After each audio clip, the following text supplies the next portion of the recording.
ahead and we're going to make some chicken and gravy. So I got a little bit of oil here heating up in my pan.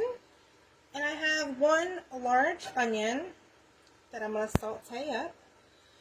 So we're going to go ahead and get this sauteed. Alright y'all, while this onion is getting fried up, what we're going to do here is I got about 6 chicken thighs. They're boneless, skinless.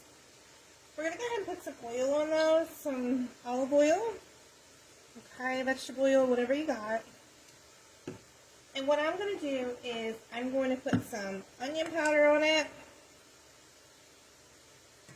And it's much or as little as you like. Some garlic powder. Some pepper.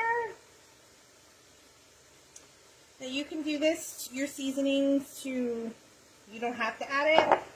You can. And then I'm going to use the all-purpose Greek seasoning because that's what we like.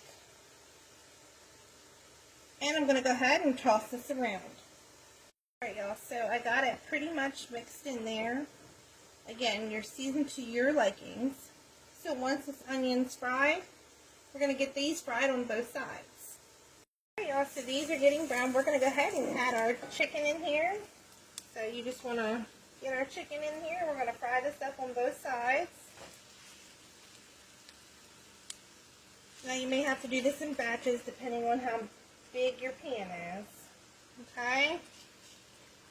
I'm going to go ahead and get this first batch browned up on both sides.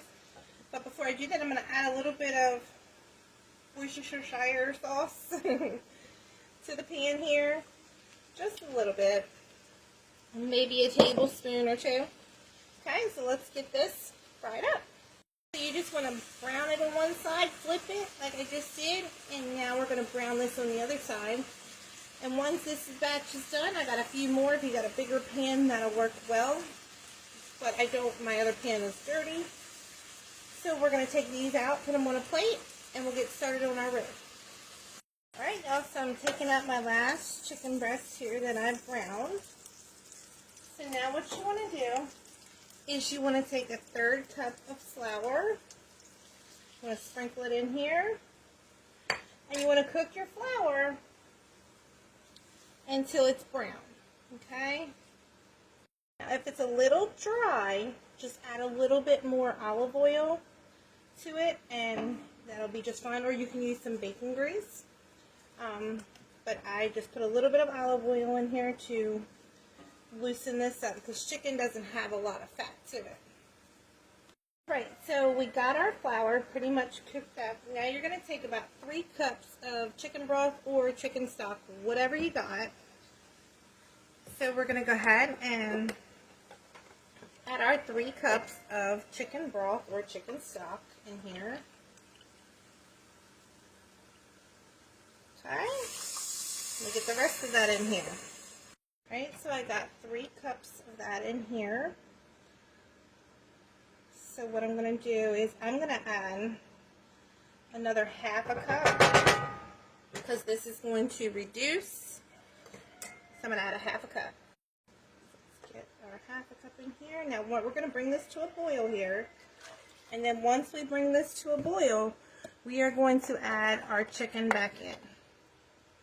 Alright, so this is starting to come to a boil. So you want to add all your chicken back in here. And we're going to turn this down to a simmer. And we're going to cook this for about 45 minutes to an hour. Okay? Also, I got all my chicken and the juices all in here. So we're going to go ahead and we're going to put the lid on this. And we're going to cook this 45 minutes to an hour. Alright y'all, so it's been about 45 minutes. This is all done. You can leave it in for an hour if you want.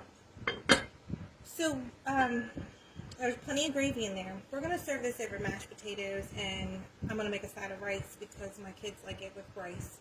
So we're going to have the chicken, and we're going to cook it till it falls apart. So when I picked it up, it fell apart. So I hope everyone has a great evening. Give this a try. Let us know how you enjoy it.